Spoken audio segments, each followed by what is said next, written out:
los otros, ¿sí? Hoy vamos a comenzar con el tema 1, que es estructura de los metales. Yo voy a compartir la presentación y si les parece voy a grabar la clase para que, por si no llega a entrar alguno de los chicos y yo ya no corto directamente cuando comienzo con la presentación. Entonces, si no llegan a entrar a la reunión, van a tener habilitada la clase en la plataforma, ¿sí? Así que yo voy a poner para grabar. Yo voy a poner la presentación y ya voy a apagar la cámara. Guada, les explicamos las reglas del juego. Nosotros hoy a las 3 arrancamos con el TP número 1. El miércoles de la semana que viene ya vamos a arrancar a las 3:30 porque ustedes la media hora antes van a tener que resolver un cuestionario. O sea que a partir del miércoles que viene vamos a entrar a las 3:30. Los primeros minutos de la clase del miércoles que viene los destinamos a consultas de este TP, o sea, del TP de la semana anterior. O sea que si ustedes tienen alguna duda, la resolvemos el miércoles de la semana que viene, los primeros minutos. Si no hay dudas, arrancamos nomás con el TP número 2, que sería el de transformaciones. Y ustedes van a tener, para entregar el trabajo práctico y tener los 100 puntos, para entregarlo tienen hasta el jueves incluido, de la semana que viene. O sea, el miércoles se sacan las dudas, completen el trabajo práctico entre el miércoles y el jueves y súbanlo a más tardar el jueves a la noche, digamos. Para tener los 100 puntos, los chicos que entreguen el trabajo fuera de tiempo, bueno, la siguiente semana van a tener directamente 60 puntos y si lo entregan después de las 2 semanas, directamente tienen 0 puntos en el trabajo práctico, pero ustedes recuerden que para rendir los parciales tienen que tener todos los prácticos entregados. ¿Sí? ¿Qué más, Guada? Creo que nada más. Ya dijiste todo. Profe, sí. Perdón, ¿la entrega de TP es individual o es en grupo? ¿Cómo hace, Guada? Por ahora individual. En caso de que decidamos otra cosa, ya les avisamos para que se formen los grupos y esa cosa. Para este TP, ponele, lo hagamos individual, ya después nos vamos a organizar con la Guada y vemos cómo seguimos. Sí, ok, perfecto. Bien. Bueno, comenzamos entonces. Voy a compartir la presentación y voy a poner para grabar, ¿sí? A ver, Rochi, decime si se ve, yo te aviso. A ver. La ventana. ¿Ahí se ve? Ahí se está poniendo la presentación. Bien. Sí. Pero no puse para grabar. No puse para grabar. Ya salió de la presentación, ¿no? Sí. Bueno, espera, voy a poner para grabar y... ¿Dónde está grabar? Grabando.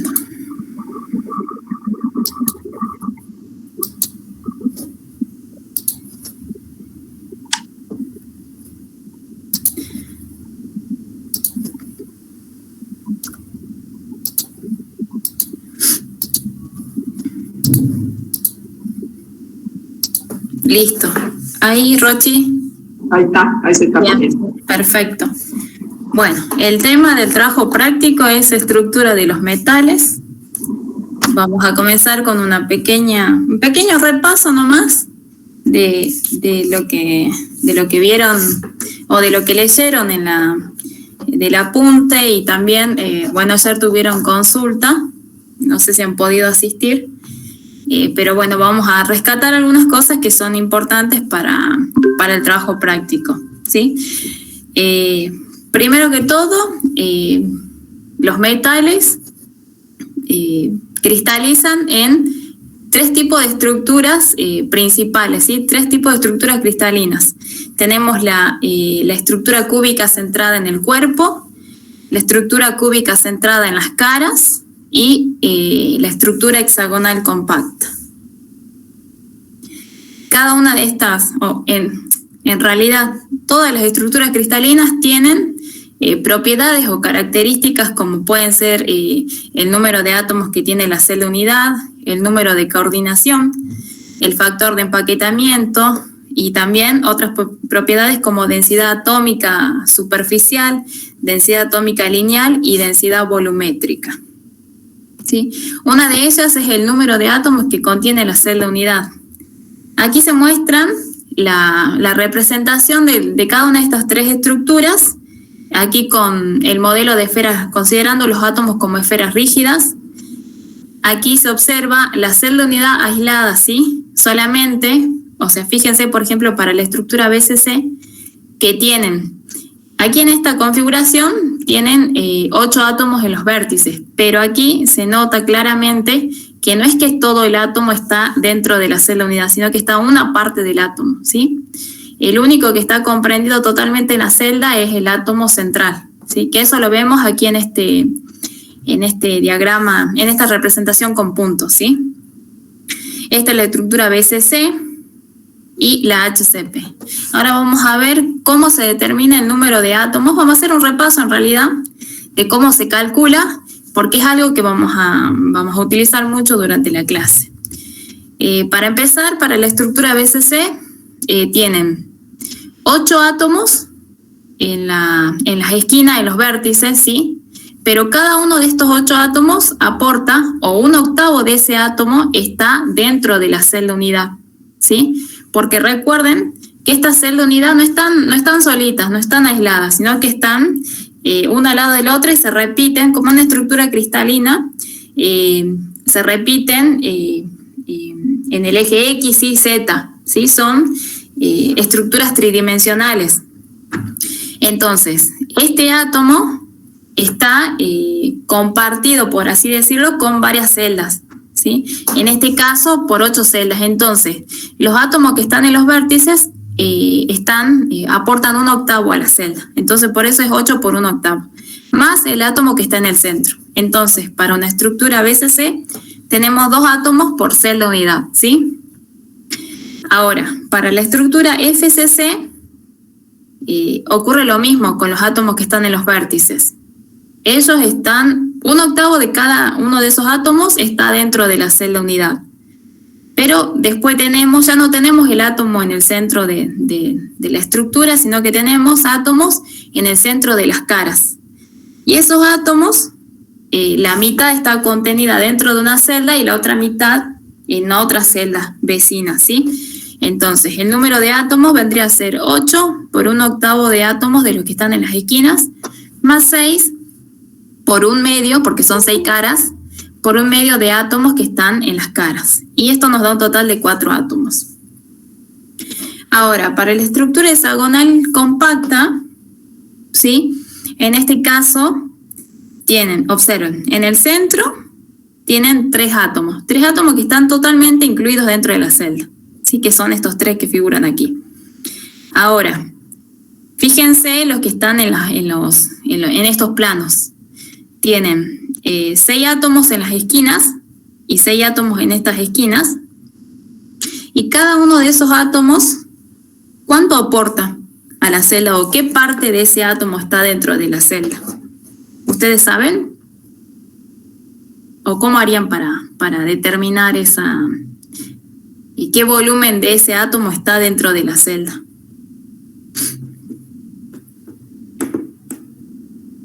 ¿Ninguno? Bueno, aquí tienen que, por geometría y sabiendo los ángulos, los ángulos de este hexágono son de 120 grados. Y ustedes saben que la circunferencia que se forma es de 720.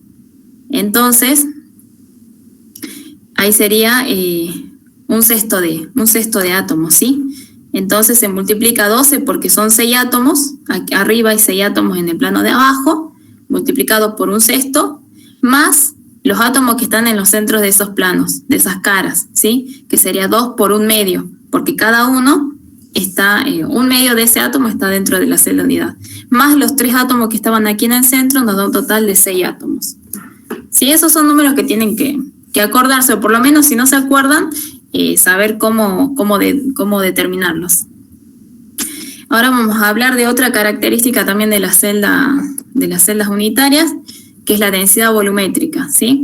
La densidad se define como el cociente entre la masa y el volumen de una sustancia, ¿sí? Si ustedes quieren determinar la densidad, hacen este cociente y ya obtienen la densidad. Ahora, si aplicamos esta definición para una celda unidad, nos quedaría la densidad de la celda unidad va a ser igual a la masa de la celda unidad sobre el volumen de la celda unidad. Y ahora, ¿cómo pueden? El volumen de la celda unidad, como ya lo vieron en la teoría, se puede calcular con los parámetros de red, ¿sí? Ustedes saben que las estructuras cristalinas tienen 2 tipos de parámetros de red. Tienen lo que son las longitudes y los ángulos, ¿sí? Entonces, en función de cómo sea la geometría de la estructura y de esos parámetros, pueden determinar fácilmente el volumen de la celda unidad. Pero la masa no es complicado determinarla, pero bueno, tienen que tener en cuenta la siguiente expresión, que es, esta se determina en función del número de moles, tiene que ver con la ley de Avogadro, ¿sí? Donde la masa de la celda unidad está dada por el número de átomos que tiene la celda unidad, el peso atómico que tiene el elemento que está en la celda unidad y el número de Avogadro. Si hacemos un análisis de las dimensiones, tenemos la masa, está dada en gramos por celda unidad, ¿sí? Porque es la masa de una celda unidad. Es igual. El número de átomos de la celda unidad son átomos por celda unidad. El peso atómico es gramos por mol. Y el número de Avogadro, recuerden que el número de Avogadro es el número de átomos que hay en un mol, ¿sí? Entonces las unidades son átomos por mol. Y aquí se pueden simplificar mol con mol, átomos con átomo, y me queda gramos por celda unidad, que efectivamente es la masa de la celda unidad. Y bueno, como ya les dije, que el volumen de la celda unidad depende de la estructura de la celda cristalina. Ahora, la expresión que vimos antes de la densidad va a quedar de esta forma.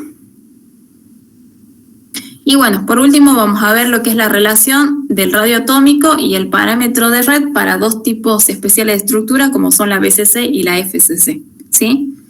En el caso de la BCC, ustedes saben que esta arista, bueno, la longitud es A, que es el parámetro de red, ¿sí? O constante reticular, como quieran llamarla. Pero además, para una estructura BCC, la diagonal central intersecta los átomos, estos 2 átomos que están en el vértice y el átomo central, y estos 3 átomos están en contacto. Entonces, conociendo el valor de esta diagonal por geometría, ustedes pueden determinar el parámetro de red en función del radio de los átomos. Fíjense que en este caso, esta diagonal es igual a 4 radios, ¿sí? Tienen un radio aquí, un radio atómico de este lado, y este es un diámetro que son 2 radios. O sea, 4 radios es igual a raíz de 3 por A. Esa raíz de 3 por A sale por aplicando el teorema de Pitágoras, ¿sí? Primero lo aplican sobre la cara, que aquí tienen A y A. Esta longitud le da raíz de 2 por A. Y después le queda este triángulo con estos catetos, raíz de 2 por A y A. Entonces esta diagonal es raíz de 3 por A. Ahora, para el caso de la estructura FCC, aplicamos, o sea, tenemos en cuenta la diagonal donde los átomos están en contacto, pero en este caso sería sobre sobre las caras, ¿sí? Aquí vemos que la diagonal intersecta 3 átomos, pero si contamos tenemos 4 radios. Igual, y bueno, por trigonometría determinamos que esta diagonal es igual a raíz de 2 por el parámetro de red, ¿sí? Esas son 2 relaciones que tienen que tener en cuenta para los ejercicios que vamos a ver ahora. Bien, vamos a comenzar. ¿Quedó alguna duda de lo que expliqué o de lo que repasamos? No, profe. Bueno, vamos a comenzar con el ejercicio 1. Les leo la consigna y bueno, lo vamos resolviendo. Dice, el indio tiene una estructura tetragonal con A y C igual a un determinado número. La densidad es de 7,286 gramos por centímetro cúbico y el peso atómico es de 114,82 gramos por mol. Y pregunta si el indio tiene una estructura tetragonal sencilla o tetragonal centrada en el cuerpo, ¿sí? ¿Qué piensan ustedes que qué tendrían que determinar para poder responder esa pregunta? El número de átomos. Exactamente, ¿sí? Así como los muestran, como está aquí en las imágenes, tenemos la estructura tetragonal simple, es un prisma, ¿sí? Que tiene un átomo de indio en cada uno de los vértices. En este caso tenemos 8 vértices, 8 átomos y cada átomo aporta un octavo. Entonces tendríamos, ¿cuántos átomos en esta celda unidad? ¿Un átomo? Un átomo, exactamente. Un átomo en la tetragonal simple, ¿sí? Y en esta celda unidad, aparte de esos átomos que están en los vértices, tenemos un átomo centrado en el cuerpo. Bueno, aquí dicen en interior, pero bueno, es lo mismo en el cuerpo. Entonces tenemos los 8 átomos en los vértices, cada uno aporta está dentro de la celda con un octavo, ¿sí? Y el átomo central sería este átomo central más uno de los vértices, 2, ¿sí? 2 átomos en la estructura tetragonal centrada en el cuerpo, ¿sí? Entonces, nosotros tendríamos, a partir de los datos que da la consigna, determinar el número de átomos que tiene la celda y, como ya sabemos cuánto tiene cada una de estas estructuras, podemos decir cuál de las dos estructuras tiene el indio, ¿sí?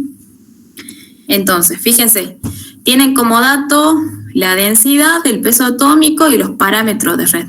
Le da 2 parámetros porque recuerden que la estructura tetragonal es un prisma, ¿sí? La base tiene la base es cuadrada, pero la altura es diferente, ¿sí? Entonces, pueden calcular con el parámetro el volumen de la celda unidad, tienen el peso atómico, el número de Avogadro es una constante, tienen como dato la densidad y pueden despejar el número de átomos que tiene la celda unidad. Si les da 1 es tetragonal sencilla y si les da 2 es tetragonal centrada en el cuerpo, ¿sí? Bueno, eso es todo el ejercicio 1. Ahora pasamos al ejercicio 2. Dice, la constante de red del arseniuro de galio, que tiene esa fórmula, galio arsénico, es de 5,65 Armstrong. Demuestre que la densidad teórica del arseniuro es igual a 5,33 gramos por centímetros cúbicos. ¿Sí? ¿Saben a cuánto equivale el Armstrong, no? ¿O tienen idea de esa dimensión?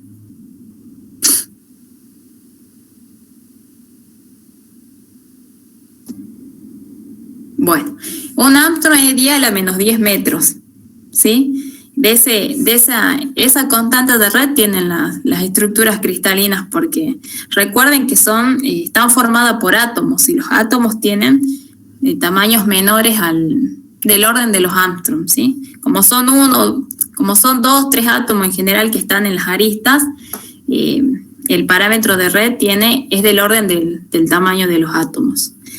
Ahora, veamos qué es lo que tienen que hacer en este ejercicio.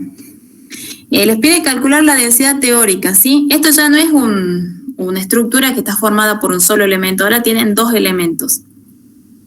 Entonces, para calcular la densidad necesitan saber el número de átomos, el peso atómico, número de Avogadro es dato y el volumen de la celda unidad. ¿Sí? Como dato adicional les voy a decir que la estructura es cúbica, ¿sí? Entonces el volumen de la celda unidad es el parámetro de red elevado al cubo, ¿sí? Que no está en la consigna. Ahora nos falta determinar el número de átomos de la celda unidad y el peso atómico, ¿sí? ¿Cómo harían aquí para determinar estos 2 valores?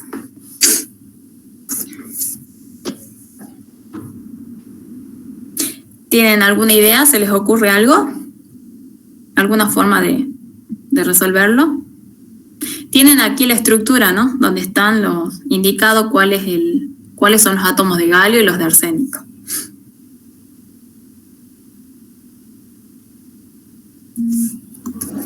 Puede ser, profe, puede ser que por la estructura y la geometría determine el número de átomos que hay adentro y de ahí ya tendría toda la información para sacar la densidad teórica, digamos. Claro, ahí ustedes tienen que tener cuidado en realidad. Fíjense aquí, el galio es la esfera clarita, ¿sí? ¿Qué tipo de estructura está formando el galio? El galio solo. Fíjense aquí. FCC, exactamente, ¿sí? Y el arsénico, digamos ahí que nos estaría molestando porque está acomodado, dando una estructura que no sabemos bien cuál es, ¿sí? Pero bueno, el galio tiene FCC y por lo tanto, ¿cuántos átomos de galio hay en la celda? O sea, hablando de números de equivalente. 4 átomos. 4 átomos, exactamente. ¿Y de arsénico cuánto hay? 4 parece. 4, exactamente, 4 de estas esferas. Fíjense que tienen 4 átomos de galio y 4 de arsénico, que se corresponde con la fórmula. ¿Por qué? Porque este compuesto está formado por un átomo de galio y uno de arsénico. Y en la estructura no necesariamente tiene que ser un átomo y un átomo, pueden ser más, pero siempre tienen que respetar esta fórmula. Siempre, por ejemplo, si tienen 2 átomos de galio, tienen que tener 2 de arsénico. Si tienen 3 de galio, 3 de arsénico. O sea, es 1 a 1 la relación. Entonces, aquí exactamente, o sea, se verifica que tienen 4 átomos de galio, 4 de arsénico, o sea que está repetida 4 veces esta fórmula. Para el caso que tengan compuesto de este tipo, donde ya no es de un solo metal, en ese caso el número de átomos, no va el número total de átomos que tienen aquí, sino que va el número de veces que se repite esta fórmula, o el número de fórmulas sería, ¿sí? Entonces, el número de veces que se repite este compuesto, esta fórmula es 4, porque tienen 4 átomos de galio y 4 de arsénico. Entonces, el número de átomos de esta celda unidad va a ser 4. Y el peso atómico es directamente la suma de los pesos atómicos de estos dos elementos. ¿Se entiende? Sí, profe. Sí, profe. Igualmente ustedes pueden, para convencerse mejor, lo pueden desarrollar después, pongan la densidad de la celda unidad es la masa de la celda unidad sobre el volumen de la celda unidad.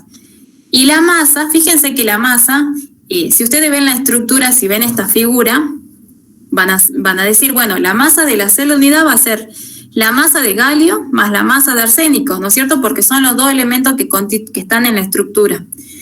La masa de galio va a estar dada por el número de átomos que tiene el galio y su peso atómico. Y la masa de arsénico va a ser el número de átomos de arsénico por su peso atómico. Como los dos son 4, o sea, los dos números de átomos son 4, lo pueden sacar factor común y le va a quedar 4 multiplicado por la suma del peso atómico del galio más el peso atómico del arsénico. Eso les dejo como tarea para la casa, pero es otra forma de que verifiquen efectivamente que aquí en el número de átomos va 4 y no va 8, ¿sí? No es que tienen que contar la cantidad total de átomos, porque ya estamos hablando de una estructura que tiene 2 elementos. Ahí ya es diferente. Entonces, el número de átomos en este caso vendría a ser el número de veces que se repite esta fórmula. Y el peso atómico es la suma de los 2 pesos atómicos, ¿sí? Directamente, bueno, ya reemplazan con los valores correspondientes y obtienen la densidad de esta estructura cristalina, ¿sí? Ahora, ¿se entendió? ¿Se entendió este ejercicio? Sí, profe. Bueno, bien. Pasemos al siguiente, ¿sí? A ver, esto lo van a hacer ustedes en su casa. Yo les explico un poquito cómo tienen que hacerlo. Miren, dice, calcular el cambio porcentual en el volumen cuando la circonia se transforma de una estructura tetragonal a una monoclínica. Las constantes de red para la celda monoclínica son A, B y C, respectivamente, y el ángulo beta. Las constantes de red para la celda tetragonal son A y C, expresada en Armstrong. Pregunta si la circonia se expande o se contrae y también cuántos átomos tiene cada una de estas celdas unitarias, ¿sí? Aquí yo les muestro las celdas, la estructura que tiene la circonia con el cambio de temperatura, ¿sí? Cuando aumenta la temperatura se transforma de una estructura a otra, ¿sí? Para el problema solamente tenemos que analizar esta transformación de tetragonal a monoclínico. Y para responder esta primera pregunta de si se expande o se contraen, lo que tienen que hacer ustedes es determinar los volúmenes, ¿sí? O sea, si se expande va a aumentar el volumen, o sea que el cambio de volumen va a ser positivo. Y si se contrae la celda, va a ser negativo. ¿Y con qué pueden calcular el volumen de la celda unidad? ¿Qué necesitan para calcular el volumen? Los parámetros de la red. Los parámetros, exactamente, ¿sí? Por eso tienen todos. La monoclínica, recuerden que tiene los tres lados desiguales, sí, diferentes, y además tienen un ángulo que es distinto de 90. La tetragonal tiene las bases cuadradas, pero la altura es diferente y todos los ángulos son 90 grados, por eso no lo aclaro, ¿sí? Con los parámetros de red directamente calculan los volúmenes y con esos volúmenes calculan el cambio de volumen que hay al pasar de tetragonal a monoclínica. Ahora, la siguiente pregunta es ¿cuántos átomos tiene cada una de estas celdas unitarias? A ver si se animan a decirme. Los átomos, como es un compuesto, la circonia no es un compuesto metálico, en realidad es un cerámico que está formado por átomos de circonio, que es un metal, y de oxígeno, ¿sí? Las esferas chiquititas, las rojas, corresponden a la circonia, que sería como un catión en realidad, y las esferas grandes corresponden a los iones de oxígeno, ¿sí? A ver, ¿qué tipo de estructura está formando el oxígeno? Que son las esferas azules. En la monoclínica, por ejemplo. FCC, profe. Sí, en realidad aquí no es tan visible, ¿no? La que es visible son las esferas rojas que son de circonia, ¿sí? En ese caso sí, es FCC. El de oxígeno también, pero bueno, justo en esta estructura así como está, si tuviéramos varias celdas así repetidas, ahí sí veríamos que el oxígeno también forma una estructura FCC, para que se acoplen bien los elementos, digamos. Entonces, al ser FCC, por ejemplo, esta es la monoclínica, ¿cuántos átomos de circonio tiene? 4, profe. 4. Vieron que ya aprendiendo de lo que vimos al principio, acordándose ya saben, cuando ni siquiera tienen que hacer el cálculo, ya lo saben. Entonces son 4 átomos de circonio. ¿Y cuánto de oxígeno? ¿Cuántos átomos cuentan? Todos estos átomos están dentro de la celda, ¿sí? Todos estos átomos azules. 8. 8, ¿sí? Yo les comento, la circonia es un óxido de circonio, cuya fórmula es circonia, oxígeno 2. Y fíjense que efectivamente se cumple aquí en la estructura. Tienen 4 átomos de circonio y como el oxígeno es el doble, tienen 8 átomos de oxígeno, ¿sí? O sea que en la estructura tendrían 4 fórmulas de circonio, ¿sí? Porque la circonia tiene circonio, oxígeno 2. Y aquí en la estructura se está repitiendo 4 veces. Pero además, otra cosa importante es que siempre toda estructura tiene carga cero. Por eso también es que se respeta la fórmula del óxido, porque si no, no estaría balanceado aquí las cargas en la estructura. La carga neta siempre tiene que ser 0. ¿Sí? El circonio tiene carga 4 positivo Entonces, si tienen 4 átomos de circonio por 4 cargas positivas, tienen 16 cargas positivas, digamos, aquí en la estructura. Y el oxígeno, tienen 8 iones de oxígeno, cada ion con 2 cargas negativas. Entonces, si hacen 8 por 2, 16. 16 cargas negativas. Tienen 16 positivas, 16 negativas, se compensa, ¿sí? Es neutra la celda. Siempre se tiene que cumplir eso. Ahora vean en la cúbica. ¿Cuántos átomos tiene de cada uno de los elementos? 4. 4 de la circonio, ¿sí? Del circonio, disculpa. Del rojo. Y 8 del oxígeno. Se respeta la fórmula. Lo único que cambia en estas estructuras son los parámetros, ¿sí? El volumen de la celda. Puede ser que se haga más compacta o menos compacta, ¿sí? Bueno, eso tienen que responder, ¿sí? Si se expande o se contrae, calculando el cambio de volumen y cuántos átomos tiene cada una de estas celdas. No solamente la que implican las transformaciones, ¿sí? Estas dos, sino que estas también tienen que especificar. Bien, ahora pasemos al siguiente ejercicio. Dice, considere la estructura cristalina del compuesto metálico cobre-oro. Este puede describirse como una red cúbica sencilla con una base de cobre, y bueno, de 2 cobres y 2 oros. Y cada uno de esos átomos tiene coordenadas específicas, ¿sí? Pregunta, ¿cuántos átomos de cada elemento hay en una celda unidad? Y pide que dibuje la celda unitaria de este compuesto metálico, ¿sí? En la teoría vieron las redes cristalinas, las redes de Bravais, que eran 14, y siempre se representa como una figura geométrica donde tienen nodos o puntos, digamos, que representarían átomos, ¿sí? Pero no siempre ocurre que esos puntitos que ustedes ven en la red son átomos. Pueden ser conjuntos de átomos, pueden ser moléculas, ¿sí? A eso se llama base. La base puede ser un átomo, 2 átomos o 4 átomos, como menciona aquí, con determinadas coordenadas, ¿sí?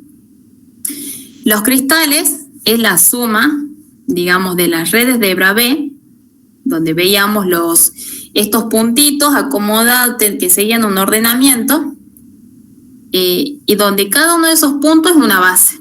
Si ustedes colocan esta base en cada uno de esos puntos, obtienen un cristal, ¿sí? O sea, aquí tienen que tener en cuenta que esos puntos que vieron en las redes de Bravais no necesariamente tienen que ser un átomo. Puede ser 2 átomos unidos, pueden ser 3 átomos, 4 átomos, puede ser una molécula. Hay un montón de opciones, digamos. Pero lo que tienen de característico es que presentan un ordenamiento, ¿sí? Ahora veamos un ejemplo. Les voy a dar el ejemplo del diamante. El diamante está compuesto por carbono, ¿sí? Pero carbono que está acomodado de una determinada forma, porque el carbono también puede formar, por ejemplo, el grafito, pero ya forma con otro tipo de estructura. En el caso del diamante, es un cristal que está formado por una red y una base. La red es la red FCC, o sea, tenemos una estructura cúbica centrada en las caras, ¿sí? Esta es la estructura. Fíjense, todos los átomos, estos claritos y los de color negro, son todos de carbono, ¿sí? Solamente se los marcó con esos colores para distinguirlo. La red en el caso del diamante es FCC, que sería la que forman estos átomos, los que están, los átomos coloreados de negro, ¿sí? Fíjense que tienen los átomos en los vértices y los átomos en los centros de las caras, ¿sí? Los 6 átomos. Y en este caso la base, la que se repite en cada punto, son 2 átomos. El primero de los átomos es un carbono que está en el origen, aquí podemos tomar como el origen, y otro carbono, que va a ser que tiene coordenadas un cuarto de A, que A es el parámetro de red, ¿sí? Si el parámetro de red fuera 1, sería un cuarto, un cuarto, un cuarto. Recuerden que siempre que hablamos de estructura cristalina y queremos identificar dónde están posicionados los átomos, tenemos que trazar un eje de coordenadas y bueno, ahí los átomos los ubicamos con esas coordenadas, ¿sí? En este caso, podemos tomar este como el 0, 0, 0 y este un cuarto, un cuarto, un cuarto. Entonces, esta sería nuestra base. Esta sería como el puntito que se repite en la red FCC. Fíjense, aquí tienen una base. Después tienen aquí otra base. O sea, es la misma, pero en cada posición del FCC, ¿sí? Tienen esta, después tienen esta y esta. No se muestran las otras porque los átomos estos, los que están de blanco, ya pertenecen a otra celda. Aquí solo se mostró de una celda. Si ustedes trasladaran, repetirían las celdas a los costados para ver si efectivamente, cómo están acomodados los átomos, verían que cada uno de estos átomos que forman la red de FCC está unido a un átomo de este color blanco y esa base efectivamente se repetiría para cada punto de la FCC. Entonces, el diamante puede ser escrito como una red de FCC donde la base son 2 átomos de carbono en 2 posiciones diferentes, ¿sí? Ahora, vamos al problema, ¿sí? En este caso, para poder graficarla y para poder saber el número de átomos que tiene la celda unidad, tienen que partir de la base. Primero tienen que graficar la base en el eje de coordenadas y también la estructura. La estructura es cúbica sencilla o cúbica primitiva, ¿sí? De cualquiera de las dos formas está bien. ¿Qué es la cúbica? Que no tiene solamente átomos en los vértices. Ahora, esos vértices no van a ser átomos, ya va a ser esta base, este conjunto de átomos. Entonces, nosotros cuando vamos a graficar la estructura cristalina, cada uno de esos puntitos de la red cúbica simple o cúbica sencilla va a ser estos 4 átomos. O sea, tienen que reemplazar cada uno de estos puntos por esta base. De esa forma nos queda una estructura de este tipo, donde la base es esta. Ahora, bueno, se complica un poquito porque es medio difícil de verlo. Yo no sé qué tanto les cuesta a ustedes, bueno, a mí me cuesta un montón. Pero bueno, veamos. Dice, pregunta, ¿cuántos átomos de cada elemento hay en una celda unidad? Para contestar eso, ustedes tienen que saber que siempre se tiene que fijar lo que están dentro de la celda unidad, no los que están afuera, ¿sí? Es los átomos que están comprendidos dentro de la celda. Por ejemplo, fíjense, este átomo de cobre, que es el 0 de coordenada 0, 0, 0. Este está aquí. Sí, yo lo puse con los mismos colorcitos para que se note mejor. Tienen un átomo aquí, otro aquí, otro aquí, otro aquí. Bueno, tienen 8, ¿sí? 8 átomos. ¿Cuántos átomos de ese cobre tienen en la celda, en realidad?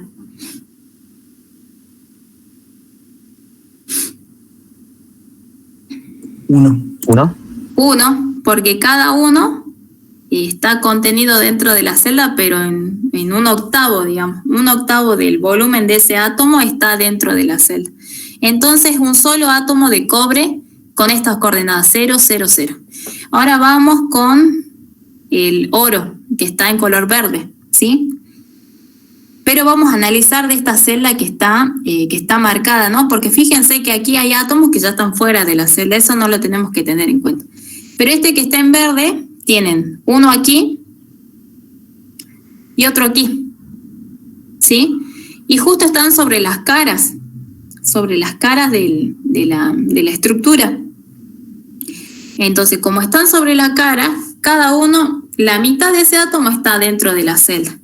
Entonces, al tener 2 átomos, hacemos 2 por un medio, nos da un átomo. O sea que tenemos un átomo de oro, ¿sí? Tenemos un átomo de este cobre celeste, un átomo de este oro verde. Ahora veamos de los otros átomos. Del oro, que está de color anaranjado, tenemos este, que está dentro de la celda, y este. En realidad no es que esté dentro, está sobre el plano, sí está dentro, pero está sobre el plano, su centro está sobre la cara, ¿sí? Entonces, esto es lo mismo que el caso del otro oro, del oro que está con otras coordenadas, ¿sí? Tienen aquí medio átomo, suman un átomo, ¿sí? Bueno, les dejo para que, como tarea, lo del cobre. Eso sí, tienen que verificar que esta fórmula, que este compuesto se repita una cantidad de veces dentro de la celda. Recuerden que si tienen un átomo de cobre en total, fíjense que en este caso sacamos uno de este oro que está de color anaranjado y uno de este oro que está con color verde, serían 2 átomos de oro en total, solo que en distintas posiciones. Si tenemos 2 átomos de oro, sí o sí, por la fórmula, en la celda unidad tenemos que tener 2 átomos en total de cobre. O sea, si tenemos uno de este celeste, sí o sí tiene que ser uno de este, ¿sí? Y eso lo pueden verificar. Pero eso siempre tengan en cuenta, que el número total de átomos tiene que verificar la fórmula, ¿sí? Si hay un átomo de cobre, tiene que haber un átomo de oro. Si hay 3 átomos de cobre, tiene que haber 3 átomos de oro, ¿sí? Siempre iguales. Siempre tienen que respetar la fórmula. Pueden ser varias, es que se repita varias veces, no hay problema, una X cantidad, pero la misma relación 1 a 1. ¿Se entendió cómo tienen que hacer este ejercicio? ¿Se entendió lo de la base y la red? Bueno, sí, ahí, profe. Sí. Después en el inciso C dice de una representación de la celda unitaria para la que un átomo de la base sea oro en base 000. No, eso, en realidad tienen que hacer un cambio ubicar uno de estos átomos de oro, dice, ¿no? Porque yo no tengo la consigna aquí. Pero en realidad es como desplazar el eje X y Z hacia el otro, hacia este átomo, y que aquí sea 0, 0, 0, y ahí tienen que averiguar las coordenadas de los otros átomos, ya no van a ser las mismas que esta. Pero no lo borré ese inciso porque es complejo para hacerlo directamente. Es suficiente con que calculen la cantidad de átomos y con que dibujen las celdas, ¿sí? Bueno. Ese inciso no lo hagan al C. Bien, pasemos ahora al ejercicio 5. Ya dejamos un poco lo que es número de equivalentes, ese tema. Vamos a comenzar con lo que es distancia entre planos, ¿sí? El problema dice, el aluminio tiene una estructura cristalina FCC y una celda unidad con constante de red de 0,49 nanómetros. Recuerden que el nanómetro es 10 a la menos 9 metros, ¿sí? Y pregunta cuál es la distancia entre planos D110, D111 y D220, ¿sí? ¿Qué son estos numeritos? ¿Tienen idea? Son los índices de Miller. Exactamente, ¿sí? Esta sería la distancia entre planos cuyos índices son 1, 1, 0. ¿Bien? Aquí está graficado, al igual que en esta otra diapositiva, ¿a qué se refiere con distancia interplanar? ¿Sí? La distancia interplanar es la mínima distancia que hay entre planos que tienen los mismos índices de Miller, ¿sí? En este caso, por ejemplo, tenemos el plano 001, que ya vamos a ver después cómo se determina esto, pero básicamente este plano sería un plano que no intersecta, que es paralelo al eje XY e intersecta a Z en 1. ¿Sí? Pero si nosotros graficamos planos que sean paralelos a este, obtenemos, por ejemplo, estos dos, y la distancia interplanar sería la distancia entre estos dos planos, por ejemplo, entre dos planos cercanos, la mínima distancia. A eso se refiere con distancia interplanar. Lo mismo ocurre para este caso, que la distancia es la más corta, no es perpendicular. Lo mismo para estos planos, ¿sí? Pero volvamos al problema. Dice, el aluminio tiene una estructura FCC, ¿sí? La distancia interplanar es función de los parámetros de red y de los índices de Miller, ¿sí? De los índices del plano. En el caso de las estructuras cúbicas es simple, ¿sí? Porque solamente tenemos un único parámetro de red. Cuando ya tenemos parámetros distintos y tenemos ángulos, ahí se complica un poquito lo que es la distancia interplanar. Pero para estructuras cúbicas usamos la ecuación cuadrática de Miller, ¿sí? Que es esta expresión. Entonces, en este problema, que es bastante sencillo, directamente ustedes tienen el parámetro de red, o sea, conocen A, tienen que reemplazar por los índices H, K, L. Recuérdense que H es el primero, K el segundo y L es el tercero. Y calculan la distancia interplanar, ¿sí? Es lo único que tienen que hacer en este problema. Ahora pasemos al siguiente. Ahora comenzamos un poco con lo que es densidades, ¿sí? Densidades de las estructuras cristalinas. Recuerden que tienen tres tipos: la densidad lineal, la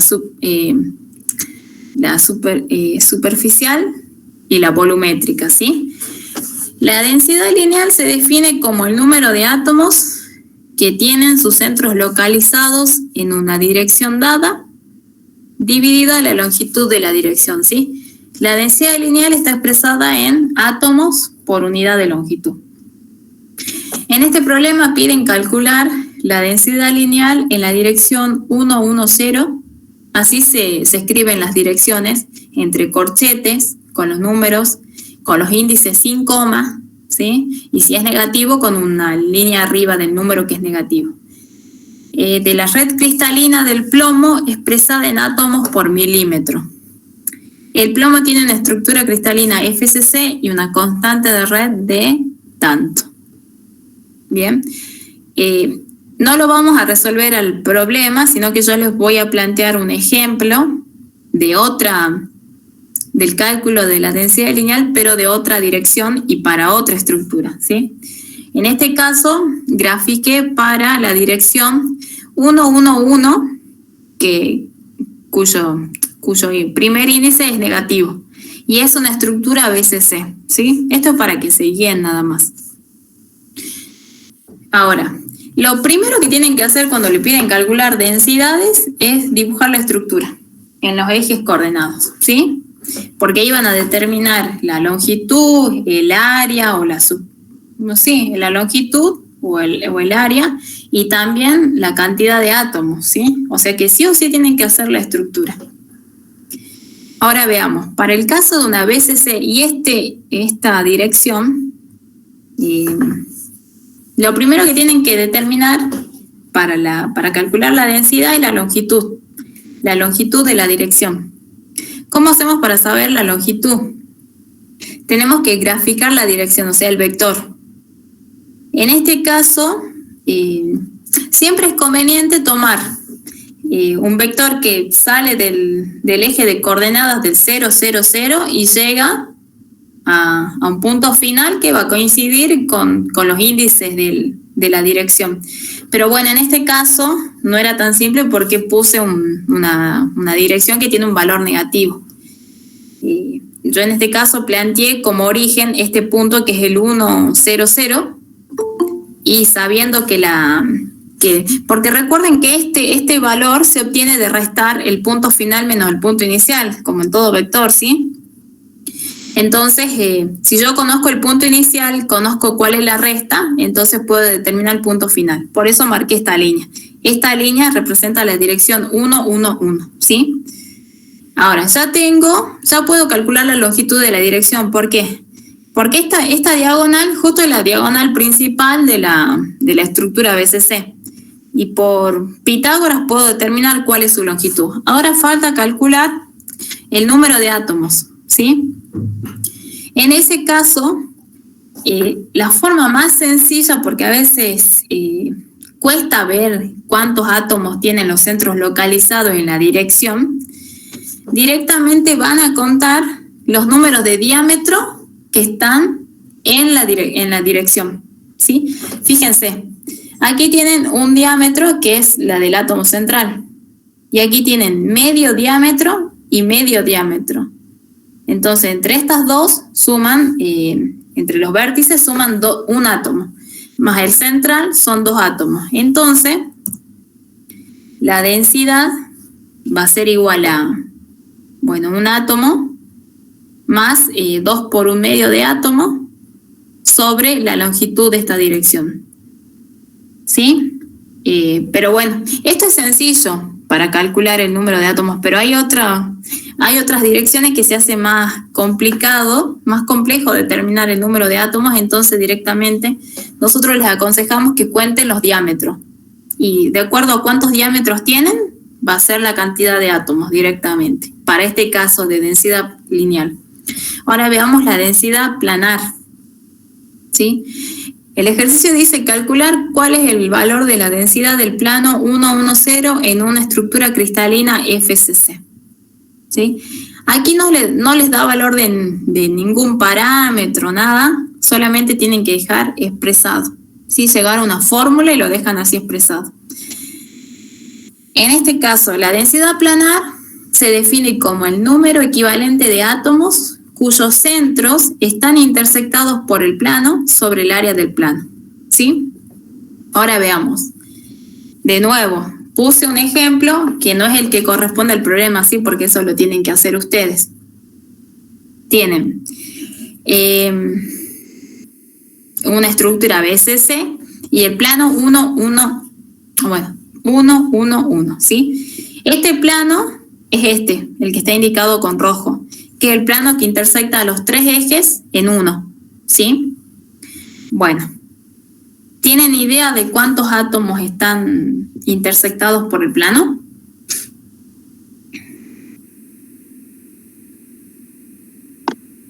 Yo diría que del medio, no sé si pasa por el centro. Claro, efectivamente. Fíjate, son 3, los de los vértices sí pasa por el centro, ¿sí? Y tenés el átomo central que está en duda de si pasa o no pasa, ¿sí? Lo que tenés que hacer ahí, porque la definición lo dice cuyos centros están intersectados por el plano, es verificar. La coordenada del centro de este átomo es un medio, un medio, un medio. Siempre tomando como A igual a 1, ¿no? El valor unitario. Entonces, la coordenada del centro de este átomo es un medio, un medio, un medio. Si ustedes sacan la ecuación de este plano y reemplazan este punto que tendría, si de verdad pasa por ahí, pues si el plano pasa por el centro, el punto debería pertenecer al plano, ¿no es cierto? Si ustedes lo reemplazan, se van a dar cuenta que no pertenece. Entonces, directamente no consideran este átomo. ¿Por qué? Porque el centro no está intersectado por el plano. Por más que esté intersectado en alguna parte, que no es el centro, no lo consideras porque la definición dice átomos cuyos centros están intersectados por el plano, ¿sí? Siempre que tengan esa duda, busquen la coordenada del centro del átomo, lo reemplazan en la ecuación del plano, que eso, bueno, ya es de matemática, y si verifica es porque pertenece. Si no verifica, no pertenece y no lo cuentan al átomo. En este caso no pertenece. Ahora veamos en cuánto intersecta cada átomo que está en los vértices. Fíjense que es un triángulo equilátero, ¿sí? Entonces los ángulos son de 60 grados. Y 60 sería de toda esta circunferencia, que mide 360, sería un sexto, ¿sí? O sea, un sexto aquí y un sexto aquí. Entonces, en ese caso tenemos 3 por un sexto, me da un medio. O sea que el plano 1, 1 intersecta a medio átomo nada más, ¿sí? Y el área del plano lo van a sacar por trigonometría. Eso ya lo tienen que calcular, pero trabajar matemáticamente, ¿sí? Pero básicamente recuerden que para tener en cuenta el átomo, el centro tiene que ser intersectado por el plano, si no, no lo cuentan directamente al átomo. ¿Se entendió? Sí, profe. Bueno, Bien, ahora pasemos al siguiente. Vamos a desarrollar todo porque ya quedan 3 ejercicios y así ya van a descansar, ¿sí? El práctico no es largo, es cortito, así que quiero que terminemos y ya los dejo, los libero. Dice ejercicio 8. Determinar los índices de las direcciones de la celdilla cúbica unitaria mostrada en la figura adjunta. ¿Sí? Ustedes tienen 2 figuras ahí, una corresponde al ejercicio 8 y otra al 9. Y bueno, en el 8 le pide determinar los índices de las direcciones. Esto está en teoría, ¿no? Pero bueno, lo vamos a repasar porque es más práctica que otra cosa. Para determinar una dirección, lo primero que tienen que hacer es determinar las coordenadas de los puntos final e inicial de la dirección.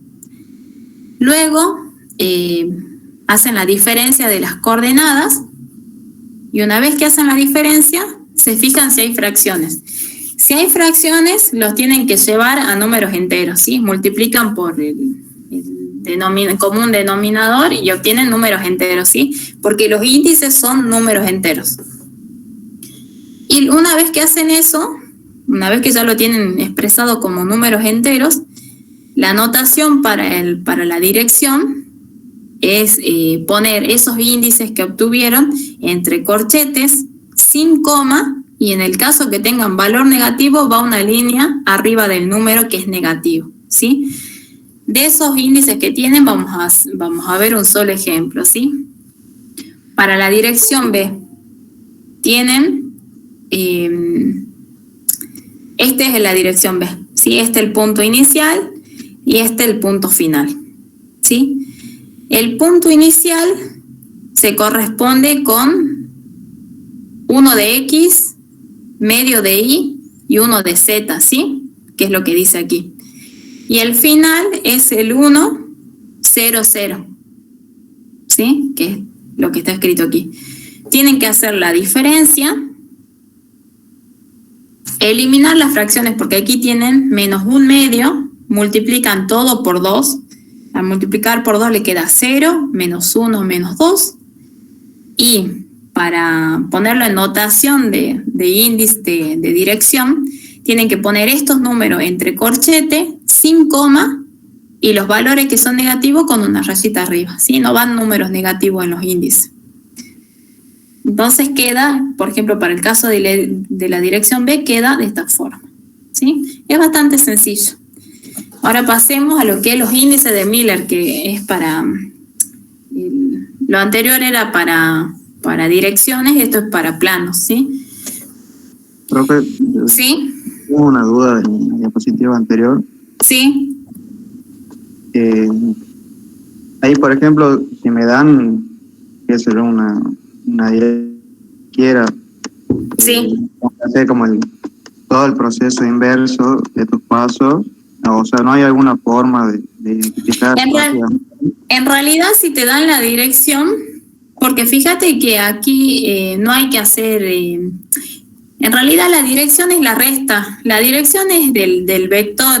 Entonces, si a vos te están dando la dirección como dato, que sería la diferencia entre el punto final menos el inicial, lo que te conviene es siempre ubicar el origen en el 0, 0, 0, y el punto final va a ser los índices que te estén dando. Por ejemplo, si a vos te dicen la dirección 1, 1, 1, va a ser una dirección que comienza aquí y que finaliza en el 1, 1, 1. O sea, siempre te conviene poner como punto inicial el 0, 0, 0. ¿Para qué? Para que el punto final sea el mismo que los valores del índice. ¿Sí? ¿Se entiende? Sí, se entiende. Eso es lo único que tenés que hacer para las direcciones. ¿Sí? O sea, pongo una referencia donde convenga, ¿no?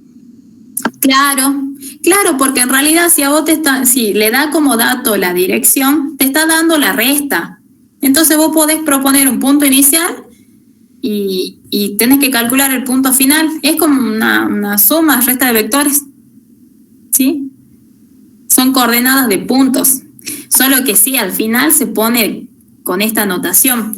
Pero estamos hablando de puntos, de diferencia entre coordenadas entre puntos. Sí, vos pones el que te conviene como punto inicial y el punto final ya lo calculas. Lo calculas, hacer la suma del punto inicial más la dirección y te va a dar el punto final. Así que cualquier cosa pueden consultar después si les surgen dudas cuando resuelvan, ¿sí? Profe, y ese Sí. en el punto inicial, ¿por qué sería 1 en medio 1? ¿No sería 1, 0, 1? Ajá, no lo si veo. vos... ¿Ah? Sí, porque no lo veo porque sería un medio. Porque en realidad un medio corresponde al Y. Acuérdate, el eje X está aquí. Entonces, si lo proyectamos, es 1 en X. Ahora en Y, si vos proyectás, te da, bueno, no justo en la mitad, está como corrido. Pero bueno, ahí dice un medio, ¿entendés? Esto es como quedaría la mitad del Y. ¿Se entiende? O sea, vos sacás las coordenadas de este punto y te da un medio en Y. Y en Z tiene 1. Ahí está. ¿Lo entendés? Sí, ahí sí, profe. Capaz que Gracias. tendría que estar un poquito corrido para aquí. ¿Sí? Si naciera aquí, si comenzara aquí y termina ahí, ¿sí? Sería ese. Está muy corrido a la izquierda. Es un medio. Pero bueno, con los otros no creo que tengan problema. Cualquier cosa pueden consultar. Igualmente los resultados creo que ya los va a subir Rochi para que ustedes verifiquen, ¿sí? Bien, ahora pasamos a lo que es los índices de Miller. Esto es más sencillo. Ahora, para determinar los índices de Miller tienen que seguir un procedimiento más o menos parecido, ¿sí? Primero que todo, tienen que verificar que el plano no pase por el origen de coordenadas, o sea, que no pase por el 0, 0, 0. Si llegara a pasar el plano por ese punto, tienen que redefinir el eje X y Z. ¿Sí? Correrlo, trasladarlo, para que el plano no pase por el origen de coordenadas, porque íbamos a tener un conflicto cuando tengamos que calcular las inversas, ¿sí? Los recíprocos de las intersecciones. Porque al pasar por el 0, 0, 0, ya al invertirlo nos va a dar infinito, entonces no vamos a poder calcular los índices de Miller. Entonces, si pasa por el origen de coordenadas, tienen que redefinir el eje X y Z.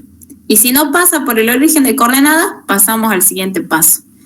El segundo paso, en el segundo paso tienen que determinar las intersecciones del plano con los ejes coordenados, ¿sí? Luego tienen que invertir las intersecciones, o sea, calcular los recíprocos. Una vez que calculan los recíprocos, y si tienen fracciones, tienen que llevarlos a números enteros. Y una vez que tienen los números enteros, esos serían ya los índices HKL. Y esto para la notación, o sea, para indicar que es un plano, lo tienen que escribir entre paréntesis, sin coma, y los que sean negativos van con una rayita, con la liñita arriba del número que es negativo, ¿sí? Veamos un ejemplo. El plano C, que es este, ¿sí? Este plano, primero que todo, tienen que verificar que no pase por el origen de coordenadas. No pasa por el origen de coordenadas, ¿sí? Está aquí el plano. Ahora, una vez que verificaron lo primero, tienen que determinar las intersecciones. Este plano a X, ¿en dónde intersecta? En 1. En 1, sí. Ahí también en 1, y es paralelo al eje Z, o sea que no intersecta al eje Z. Entonces la intersección es en el infinito, ¿sí? Entonces, si calculan los recíprocos, obtienen que el recíproco de la intersección con X es 1, con Y es 1 y con Z es 0. Esos ya serían los índices HKL. En este caso, como no tienen fracciones, ya los tienen a los valores. Ahora, directamente queda escribirlos así entre paréntesis, sin coma, ¿sí? Y si hay alguno negativo, colocan una rayita arriba del número, ¿sí? Del número que es negativo. ¿Se entendió hasta aquí? Por lo menos esto. Sí, profe. Bueno. Sí, por favor. Bien, buenísimo. Ahora ya pasamos al último ejercicio. Es el más larguito, creo. Bien, ahora ya pasamos a lo que es un resultado experimental en realidad es la técnica experimental para determinar la estructura cristalina de los metales, ¿sí? En la teoría se explicó la técnica de difracción de rayos X para sólidos en forma de polvo, ¿sí? Para ese sistema, para ese dispositivo se utiliza lo que se conoce la ley de Bragg, que relaciona la longitud de onda del rayo X con la distancia entre planos, ¿sí? Entonces, bueno, les voy a leer la consigna y bueno, vamos viendo de a poco. Dice, en la figura adjunta se muestran los primeros 5 picos de difracción para un determinado elemento que tiene una estructura cristalina BCC, para los cuales corresponden los ángulos de difracción. Bueno, se listan 5 ángulos, sabiendo que se utiliza una radiación monocromática, cuya longitud de onda es de 0,1542 nanómetros, se pide determinar primero los planos HKL para cada uno de los picos, segundo, la distancia entre planos para cada uno de los picos, y tercero, que mencionen cuál es el elemento que fue estudiado, ¿sí? Bueno, aquí vamos a recurrir a algunos recursos que se dieron en la teoría.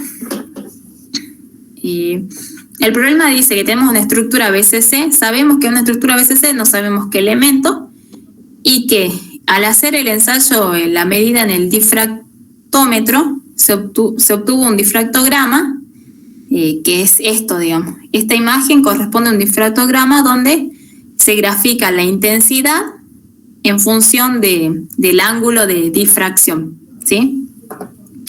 Ahora veamos, ¿cómo creen ustedes que podemos hacer para determinar los planos HKL para cada uno de los picos? O sea, para este pico, ¿a qué plano corresponde?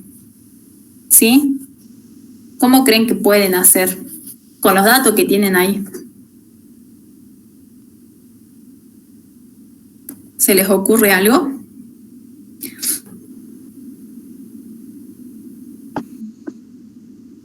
Me imagino que como están dados los ángulos de difracción, podríamos usar la ley de Bragg, que no me acuerdo cómo. La ley de Bragg sí, que relaciona los ángulos con la longitud de onda y la distancia interplanar, ¿no es cierto? Ahí en realidad podría, fíjate, que vos ya resolviste el ejercicio B, porque te pregunta la distancia entre planos para cada uno de los picos, ¿sí? Con la ley de Bragg y los datos que ya tenemos, como la longitud de onda y los ángulos, puede determinar para cada uno de estos picos de difracción que corresponden a un plano en específico, a un plano HKL específico, ya podés determinar la distancia, ¿sí? Vos resolviste el inciso B, buenísimo. Volvamos al inciso A. Les comento un poquito cómo se hace en este caso. Bueno, esto es lo que pide en realidad, ¿no? Que ustedes muestren así, ¿sí? Que indiquen ahí cuáles son los índices HKL. Pero para eso vamos a ir a una tablita que está en el apunte. Y esta tabla en realidad se obtuvo de la condición que se plantea para la difracción de planos en la estructura FCC y BCC, ¿sí? Hay una condición que dice que, o sea, conociendo los índices HKL, voy a saber si es una estructura FCC o BCC, si difracta o no, o sea, si se observa el pico en este gráfico, ¿sí? La condición para que difracten, por ejemplo, en el plano, en la estructura FCC, es que todos los índices sean pares o impares. Fíjense, aquí está, recuerden que la familia de planos tenía la notación entre corchetes, ¿sí? O sea, esto corresponde a los planos 1, 0, 0. ¿Cumple la condición de que todos son pares o impares? El 1, 0, 0. No. No, porque el 1 es impar y el 0 y 0 lo consideramos par. Entonces, no difracta el FCC. Ahora vamos al otro plano, el 1, 1, 0. Tenemos 1 y 1 es impar, pero el 0 es par, entonces tampoco difracta. O sea, para la estructura FCC no vamos a ver estos dos primeros planos porque no va a aparecer el pico de difracción. Pasemos a este tercero, el 1, 1, 1. Como los tres índices son impares, sí difracta. Entonces, por ejemplo, si esto correspondería a una estructura FCC, este primer pico que vemos aquí correspondería a este primer plano, al 1, 1, 1. ¿Sí? Y así tenemos que seguir haciendo el análisis con la lista de los índices HKL de distintos planos, ¿sí? Por ejemplo, para el 2, 0, 0, tenemos el 2 es par, 0 par, 0 par, sí difracta porque todos son pares. Entonces, si la estructura es FCC, sí difracta. Entonces, para el caso que sea una estructura FCC, este plano correspondería al 2, 0, 0. ¿Sí? ¿Lo entienden? ¿Entienden cómo es? Sí, profe. Ah, bueno. Bien. Ahora, para la BCC, la condición para que hayan planos de difracción es que la suma de los índices HKL sea par. ¿Sí? Entonces, fíjense, si ustedes suman 1, 0, 0, les da 1, es impar. Entonces no difracta, no se observa el pico en el difractograma. Ahora, para el 1, 1, 0, si suman 1 más 0 es 2, es par, difracta. ¿Sí? Para este es 3 la suma, no difracta. Para este es 2 más 0, 2, difracta porque es par. Y así van descartando, van viendo qué planos difractan y cuáles no. Entonces, como dice que una estructura FCC, BCC, aquí ya tienen ustedes la lista de los primeros 5 planos que difractan. El 1, 1, 0, el 2, 0, 0, el 2, 1, 1, 2, 2, 0 y 3, 1, 0. O sea que el primer pico de difracción corresponde al 1, 1, 0. El segundo pico, que está a 58,4, corresponde al 2, 0, 0. El tercer pico que aparece aquí corresponde al tercer plano, el 2, 1, 1. ¿Sí? Y así. Entonces ya tienen definido cuáles son los planos HKL para cada uno de estos picos. ¿Sí? De esta tablita pueden determinar eso. Ahora pasemos a lo siguiente, que en realidad ya lo resolvió su compañero, ¿sí? Que dijo que podíamos calcular la distancia entre planos con la ley de Bragg, ¿sí? Aquí quiero que tengan en cuenta que no se confundan, porque, por ejemplo, en el examen no le vamos a decir tienen 2 tita o tienen tita. Le vamos a decir ángulo de Bragg o ángulo de difracción, ¿sí? El ángulo de Bragg es tita. Eso deriva de la ley de Bragg, ¿sí? En la ley de Bragg aparece tita, que es el ángulo de Bragg. El tita que aparece ahí es ángulo de Bragg. En cambio, el ángulo de difracción es 2 tita. Esto surge de la disposición que tiene el equipo, ¿no? El equipo nos devuelve un gráfico donde se muestra cómo varía la intensidad con respecto de 2 tita. Por eso se llama ángulo de difracción. Eso ténganlo en cuenta, ¿sí? Era solo a modo para aclararles, ¿sí? Ahora el inciso C pide determinar el elemento estudiado. En la plataforma se subió una tabla que dice algunas propiedades de elementos seleccionados. Ahí hay una lista de elementos donde se detalla la estructura cristalina, el parámetro de red, la densidad y otras propiedades, creo. Pero por lo menos esas 3 que le mencioné están, ¿sí? Entonces, ustedes para determinar de qué elemento se trata, ¿qué es lo que tendrían que determinar? Fíjense que en la consigna ya les dice que es una estructura BCC, ¿sí? Pero ¿qué más tendrían que saber para decirme qué elemento es? ¿Qué tendrían que conocer? La constante de red. La constante de red, exactamente. Porque la constante de red, fíjense que está muy vinculada con el radio atómico. ¿sí?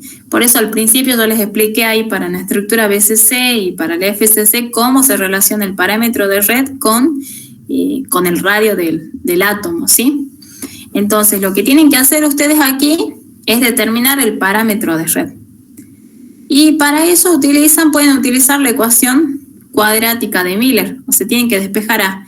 Ya calcularon distancias interplanares, sí, en el inciso B. Pero bueno, distancias para, fíjense, ¿no? Una cosa, aquí me faltó poner HKL abajo, como subíndice. Porque siempre esta distancia que se calcula es en referencia a un plano determinado, ¿no? Eso anótenlo ustedes. Esta distancia es distancia sub HKL. Si es para un plano en específico. Entonces, con cualquiera de los que han calculado, ya tienen la distancia, ya tienen los índices, pueden calcular el valor de A. Una vez que tengan el valor de A, se van a esa tabla y se fijan la estructura, y que coincida la estructura y que coincida el parámetro de red, y ya indican cuál es el elemento de estudio, digamos, el que se estudió, del que se obtuvo ese difractograma, ¿sí? Y bueno, chicos, eso es todo. Ya terminó el práctico. ¿Quedó alguna duda de esta parte, de este ejercicio? No, profe. ¿No? Bueno, cualquier cosa igualmente pueden consultar después. Como dijo Rochi en la clase directamente la semana que viene, y bueno, se les da un día más para que puedan presentar en tiempo y forma el práctico, ¿sí? Así que bueno, chicos, eso es todo por hoy. Nos estaremos viendo después del milagro, porque ya no tienen clase la semana que viene.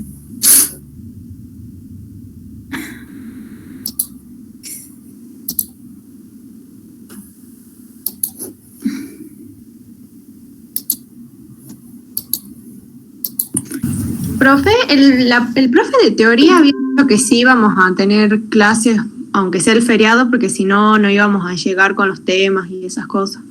Ah, bueno, eso no sabía, disculpen, no había hablado con el jefe de cátedra, pero no, si dijo él, seguramente van a tener algo, ¿sí? Si han arreglado con él, seguramente van a tener alguna clase.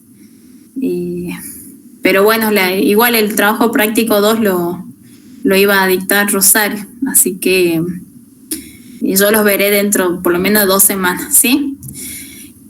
Bueno, chicos, eso ha sido todo. Yo después les voy a dejar el video en la plataforma y la presentación también por si tienen alguna duda. Y bueno, nos estamos viendo. Lo que sí les voy a pedir que pongan, no sé si les dijo que si tomamos asistencia o no, pero por las dudas que pongan ahí presente en el chat, ¿sí? Por favor, así ya quedan registrados que han asistido a la clase de hoy. Profe, ¿el práctico se resuelve a mano o en compu?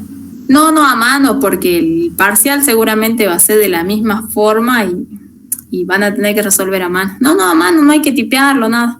A mano lo escanean o le sacan foto y después suban por favor PDF, porque de esa forma lo podemos corregir mejor, lo podemos corregir en la plataforma, si no lo tenemos que descargar y después subirlo de nuevo, ¿sí? Lo ideal es que lo presenten en versión PDF. Puede ser las fotos que arman el archivo PDF o escaneado. Pero sí, lo mejor es que lo hagan a mano, porque ya les queda la práctica, ¿sí? Profe, disculpe. Sí. Yo tenía entendido que ayer hubo una reunión para los chicos que se anotaron como oyente y que tenía que dejar algunos datos. ¿Me podría dar un correo usted para que yo se los mande? Que yo no pude estar en la reunión de ayer. Sí, te dejo. Después ya le aviso al ingeniero Sam.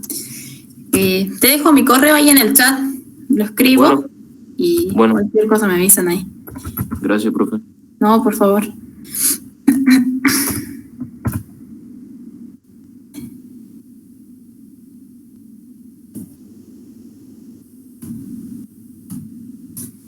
Bueno, listo, chicos. Nos estamos viendo en la próxima clase.